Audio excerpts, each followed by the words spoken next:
Study IQ IAS, आपका selection हमारा mission. दोस्तों, एक बहुत पुराना सवाल है जो आज भी उतना ही रेलेवेंट है जितना पहले था, और ये सवाल थोड़ा अनकंफर्टेबल भी है। सवाल ये है कि क्या मुसलमानों में भी जाति होती है? अब सीधा जवाब देने से पहले एक कहानी सुनना बहुत जरूरी है। कहानी है पटना बिहार की और अक्टूबर 1998 की। एक आदमी उठता है और कुछ ऐसा कहता है जो बहुत लोगों को अनकंफर्टेबल कर देता है। वो कहता है कि हमारे मुस्लिम भाई लोग जो ये कह रहे हैं कि हमारे बीच में कोई जाति नहीं है, कोई ऊंच नीच नहीं है, वो झूठ बोल रहे हैं। उस आदमी का नाम था अली अनवर, और उसने एक ऐसा मूवमेंट खड़ा कर दिया जिसने मुस्लिम समाज के अंदर एक बहुत पुरानी, बहुत दबी हुई सच को सामने लाके खड़ा कर दिया। वो मूवमेंट था पसमंदा मुस्लिम महज।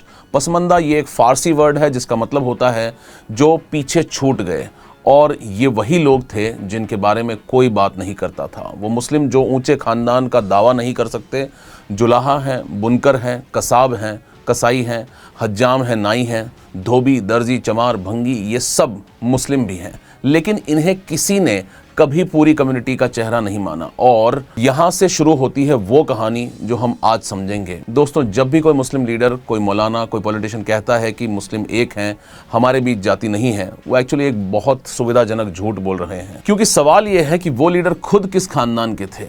क्या वे अशरफ थे? और अगर अशरफ थे तो अब ये जानना जरूरी है कि आखिर अशरफ होते कौन हैं।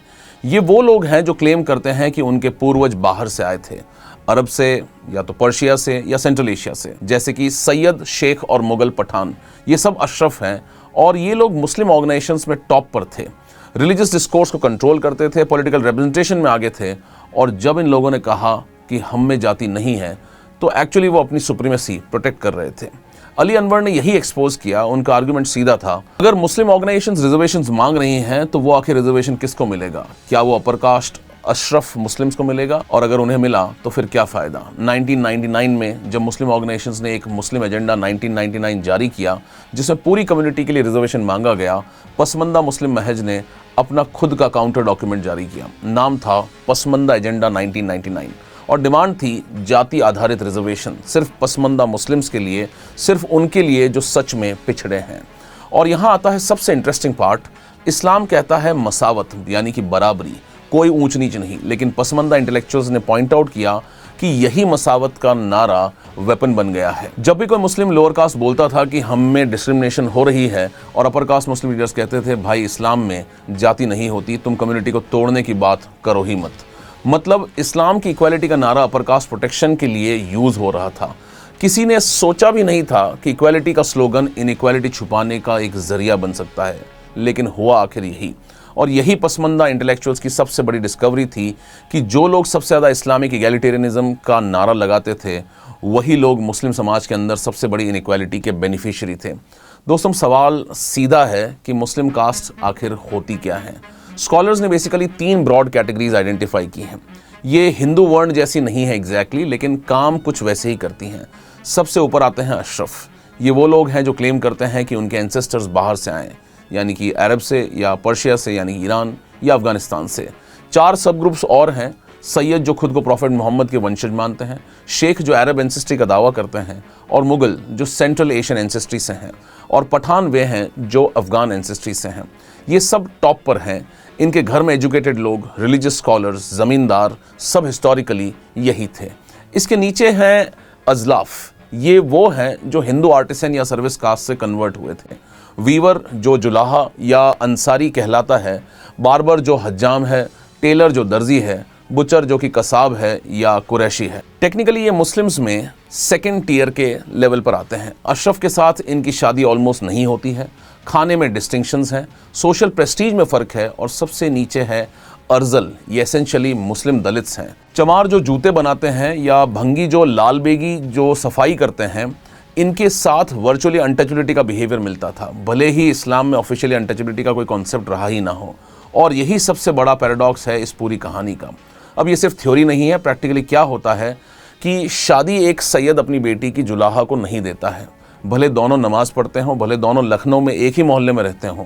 जात देखते हैं सबसे पहले शादी करने से। काम एक कसाब फैमिली पीढ़ियों से कसाई का कर रही होंगी, और एक हज्जाम फैमिली नाई का काम करती है, यानी कि ऑक्यूपेशन हेरिडिटरी है, बिल्कुल जाति की तरह।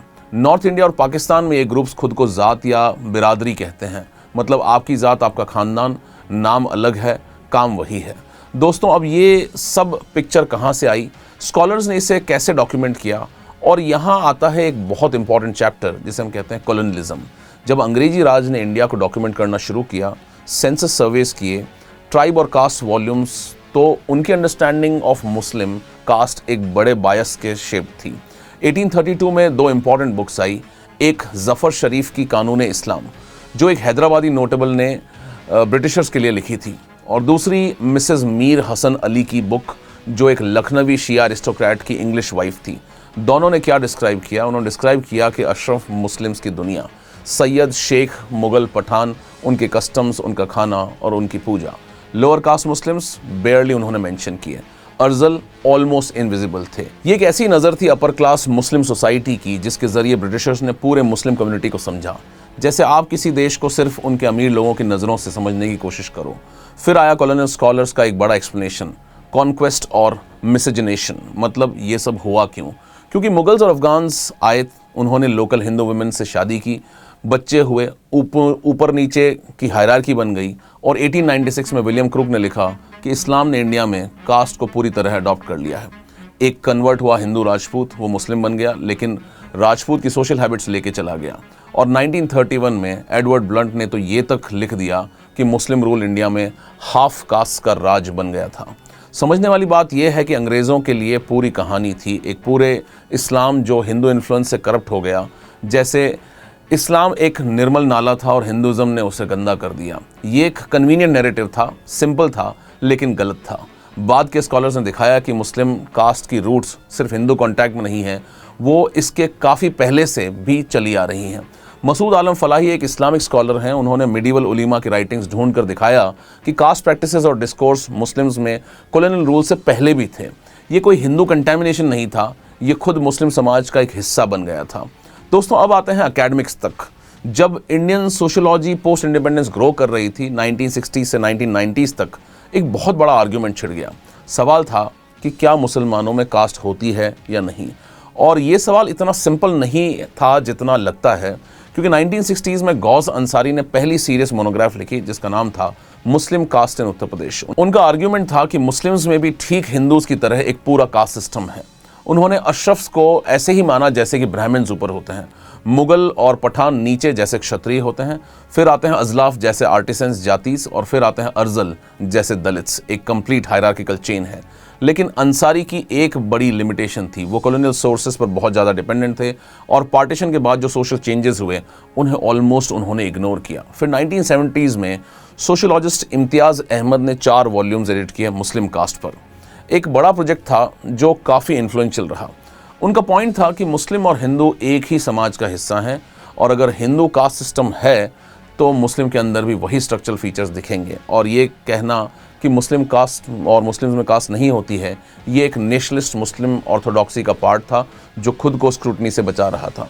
इम्तियाज़ अहमद बहुत इंपॉर्टेंट इसलिए भी थे क्योंकि उन्होंने हिंदू राइट को भी चैलेंज किया, जो मुस्लिम को फॉरेन इन्वेडर्स कहते थे, और रिलीजियस स्कॉलर्स को भी जो कहते थे कि इस्लाम में बराबरी है और कास्ट नहीं है। लेकिन एक पावरफुल काउंटर वॉइस थी फ्रेंच एंथ्रोपोलॉजिस्ट लुई डुमो। डुमो ने 1966 में अपनी फेमस बुक होमो हायरार्किकस में आर्ग्यू किया कि कास्ट का एसेंस क्या है। उन्होंने बताया कि कास्ट का एसेंस है रिचुअल प्योरिटी और पोल्यूशन, और ब्राह्मण का फिगर जो इस हायरार्की के टॉप पर है, उनके हिसाब से कास्ट सिर्फ हिंदुज़म में होती है। दूसरी जगह जो होता है वो ट्रंकेटेड कास्ट है। मुस्लिम्स में ब्राह्मण नहीं है, रिचुअल प्योरिटी का वही कॉन्सेप्ट नहीं है, तो वो कास्ट नहीं है प्रॉपरली। अब डुमो की बात आप सुन सकते हैं, या आप जेराल्ड बेरेमन को सुन सकते हैं। बेरेमन जो कि एक अमेरिकन एंथ्रोपोलॉजिस्ट थे, उन्होंने कहा कि कास्ट को इतना नैरो मत डिफाइन करो। कास्ट एक सोशल स्ट्रक्चर है जो कि बर्थ बेस्ड है, हायरार्की है जिसमें एंडोगेमी है, हेरिडिटरी ऑक्यूपेशन है, और ये अफ्रीका में भी मिलती है, अमेरिका में भी है, साउथ एशिया में भी है। ये कोई हिंदू एक्सक्लूसिव चीज़ नहीं है। ये डिबेट आज भी कंप्लीटली रिजॉल्व नहीं है। एक और की आर्गुमेंट था रिचुअल प्योरिटी का। इम्तियाज़ अहमद मानते थे कि मुस्लिम कास्ट में प्योरिटी पोल्यूशन का कॉन्सेप्ट है, लेकिन बहुत वीक फॉर्म में है, ये डायरेक्टली ऑब्वियस नहीं है, इसको हम इन्फर कर सकते हैं इनडायरेक्ट एविडेंसेस से। ठीक यहीं पे एक फ्रेंच एंथ्रोपोलॉजिस्ट है जिनका नाम है मार्क गॉब्रिएव। उन्होंने इसे डिफरेंटली देखा। उन्होंने आर्ग्यू किया कि मुस्लिम्स में अनटचेबिलिटी के डॉक्यूमेंटेड केसेस हैं, वो इम्प्योर सर्विस कास्ट को एक्सक्लूड करते हैं, भले ही वो ब्राह्मण लॉजिक को नहीं यूज़ करते हों। मतलब लॉजिक अलग है, आउटकम सेम है। और फिर आया साउथ इंडिया का चैलेंज। तमिलनाडु में मुस्लिम स्कॉलर्स ने कहा कि ये जो अशरफ, अजलाफ और अर्जल फ्रेमवर्क हमारे ऊपर फिट नहीं होता, तमिल मुस्लिम्स इस मॉडल में कहीं नहीं आते।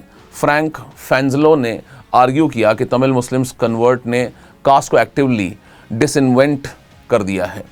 मलाबार कोस्ट पर केरला में, मालदीव्स में अलग पैटर्न्स हैं, मतलब मुस्लिम कास्ट एक मोनोलिथिक चीज़ नहीं है, रीजन से रीजन बदलता रहता है। नॉर्थ इंडिया का मॉडल पूरे इंडिया पर नहीं लगा सकते।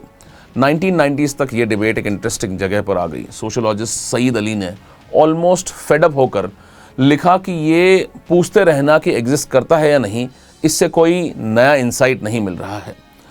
सिल्विया वतुक नाम के स्कॉलर ने बेटर क्वेश्चन सजेस्ट किया। उन्होंने कहा मुस्लिम्स की सोशल स्ट्रैटिफिकेशन को उनके खुद के टर्म्स में समझना चाहिए, उनके अपने जस्टिफिकेशन सुनने चाहिए। ये ज़्यादा प्रोएक्टिव अप्रोच थी। दोस्तों, अब आते हैं सबसे इंपॉर्टेंट पॉलिटिकल पॉइंट पर, वो है अगस्त 1950। इंडिया अभी आज़ाद हुआ था, कॉन्स्टिट्यूशन बन रहा था, रिजर्वेशंस का सिस्टम बना। एक प्रेसिडेंशियल ऑर्डर निकला जिसमें लिखा था कि कोई भी व्यक्ति जो हिंदुज़म के अलावा कोई और धर्म मानता है वो शेड्यूल्ड कास्ट का मेंबर नहीं माना जाएगा। मतलब एससी रिजर्वेशन सिर्फ हिंदूज़ के लिए है। बाद में ये सिख्स के लिए एक्सटेंड हुआ, बुद्धिस्ट के लिए एक्सटेंड हुआ, लेकिन मुस्लिम और क्रिश्चियन कभी नहीं इसमें इंक्लूड हुए। वही सोशल स्टिग्मा है, वही डिस्क्रिमिनेशन है, वही पॉवर्टी है, लेकिन वो शेड्यूल्ड कास्ट नहीं है क्योंकि वो मुस्लिम है। उसे रिजर्वेशन नहीं मिलेगा, उसे कॉलेज में सीट नहीं मिलेगी, उसे गवर्नमेंट जॉब में कोटा नहीं मिलेगा। ये एक स्टेट स्पॉन्सर्ड इनविजिबिलिटी थी पसमंदा मुस्लिम्स की। लेकिन धीरे धीरे स्टेट का एटीट्यूड बदला। 1980 में एक रिपोर्ट आई जिसका नाम था मंडल कमीशन। उसने माना कि caste system is peculiar to Hindu society, yet in actual practice it also pervades non Hindu communities. OBC reservation recommend किया जिसमें उन्होंने कुछ मुस्लिम्स को भी इंक्लूड किया। फिर 1992 में इंदिरा साहनी केस आया। सुप्रीम कोर्ट ने कहा कि सिर्फ वो मुस्लिम कास्ट ओबीसी लिस्ट में आ सकती हैं जिनके एनालॉगस हिंदू कास्ट पहले से ओबीसी में है। अब आप सोच रहे होंगे कि यहाँ पे भी हिंदू बेंचमार्क, मुस्लिम कम्युनिटी को अपनी आइडेंटिटी सेक्युलर टर्म्स में प्रूव करनी थी, हिंदू आइडेंटिटी से कंपेयर करके। फिर 2006 में आई सच्चर कमेटी रिपोर्ट।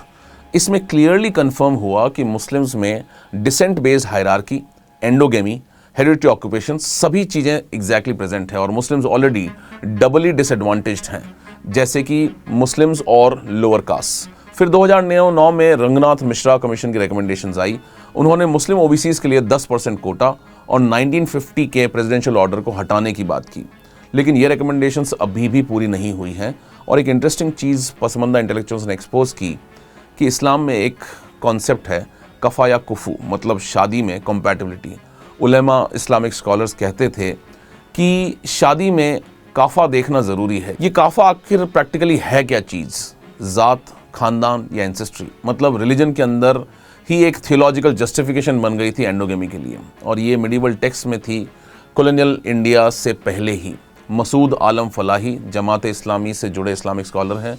उन्होंने ये सब ढूंढा। उन्होंने दिखाया कि मुस्लिम कास्ट की रूट्स इस्लाम के इंटरनल डिस्कोर्स में भी हैं। ये सिर्फ हिंदू कंटेमिनेशन नहीं है, ये इस्लाम के अपने घर के अंदर से भी पोषा जा रहा था। दोस्तों, पाकिस्तान में ये सब और ज़्यादा टैबू है। वहाँ कहना कि मुस्लिम समाज में कास्ट है, ये लगभग इस्लाम का इंसल्ट माना जाता है। इस्लामिक एगैलिटेरियनिज्म की दुहाई दी जाती है। लेकिन ग्राउंड रियलिटी क्या है? पंजाब में, जो कि पाकिस्तान का सबसे बड़ा पावरफुल स्टेट है, बरादरी नेटवर्क्स इलेक्शन डिसाइड करते हैं। शादी बरादरी में होती है और ज़मीन बरादरी के ज़रिए मिलती है। पॉलिटिकल लॉयल्टी बिरादरी के साथ होती है। फ्रेंच एंथ्रोपोलॉजिस्ट जिनका नाम है ज़ैकिया एगलर, उन्होंने 1960 में एक पंजाबी विलेज में रहकर ये सब ऑब्जर्व किया। उन्होंने डिस्क्राइब किया सेप सिस्टम, जहां ज़मींदार फैमिली उसे आर्टिसन फैमिली को ग्रेन देती है और आर्टिसन फैमिली इन रिटर्न उनके लिए कुछ काम करती है। नाई शादी में कुक करता है, मैच मेकर बनता है, सरकमसिशन करता है। ये बिल्कुल वही था जो हिंदू जजमानी सिस्टम जैसा है। अलग नाम लेकिन स्ट्रक्चर काफ़ी सिमिलर। हमजा अलावी करके एक पाकिस्तानी सोशोलॉजिस्ट हैं। उन्होंने आर्ग्यू किया कि पाकिस्तान में बरादरी असली ऑर्गेनाइजिंग फोर्स है, कास्ट नहीं। लेकिन स्कॉलर लेवेस्क्यू पॉइंट आउट करते हैं कि अलावी की बरादरी डिस्क्रिप्शन और कास्ट डिस्क्रिप्शन में बहुत ज़्यादा डिफरेंस है नहीं। नाम बदला है लेकिन लॉजिक ऑलमोस्ट सेम है। और पाकिस्तान में लो कास्ट नॉन मुस्लिम्स जैसे क्रिश्चियन स्वीपर्स डबल बर्डन उठाते हैं। एक तरफ कास्ट डिस्क्रिमिनेशन और दूसरी तरफ रिलीजियस माइनॉरिटी का दर्द भी झेलते हैं। सिस्टम के लिए वे इनविजिबल हैं, दो अलग अलग वजहों से। तो दोस्तों, ये क्लियर हो जाता है कि मुसलमानों में जाति होती है। वो बिल्कुल हिंदू वर्ण जैसी नहीं है, वो रीजन से रीजन डिफरेंट है। साउथ इंडिया में अलग है, नॉर्थ इंडिया में अलग है, पाकिस्तान में अलग है। लेकिन एंडोगेमी वहाँ भी है, हेरिटरी ऑक्यूपेशन वहाँ भी है, सोशल हायरार्की वहाँ भी है, और जैसे अली अनवर ने 1998 में कहा, ऑपरेशन भी लगभग हिंदू कास्ट सिस्टम जैसा ही है। स्कॉलर जूलियन लेवेस्क एक बहुत यूजफुल फ्रेमवर्क देते हैं इस पूरी बात को समझने के लिए। तलल असाद का फ्रेमवर्क, असाद कहते हैं कि इस्लाम को एक डिस्कर्सिव ट्रेडिशन मानो, मतलब इस्लाम एक ऑनगोइंग कॉन्वर्सेशन है अपने अंदर। अलग अलग मुस्लिम अलग अलग प्रैक्टिसेस को इस्लाम का हिस्सा मानते हैं। तो सवाल ये नहीं है कि कास्ट एग्जिस्ट करता है या नहीं मुस्लिम्स के अंदर, सवाल ये है कि मुस्लिम कास्ट प्रैक्टिसेस में कैसे इंड्यूस होते हैं एज मुस्लिम्स, या कैसे इंडक्ट होते हैं एज मुस्लिम्स। ये ज़्यादा ऑनेस्ट सवाल है, और इस ऑनेस्ट सवाल का जवाब ढूंढने में ही इस पूरी डिबेट की असली वैल्यू है। जब तक दलित मुस्लिम को वही राइट्स नहीं मिलेंगे जो एक हिंदू दलित को मिलते हैं, तब तक ये डिबेट सिर्फ एकेडमिक नहीं रहेगी। ये एक इंसाफ का सवाल है, और इंसाफ के सवालों का जवाब देना हम सब की एक जिम्मेदारी है। स्टडी IQ IAS, आपका सिलेक्शन हमारा मिशन।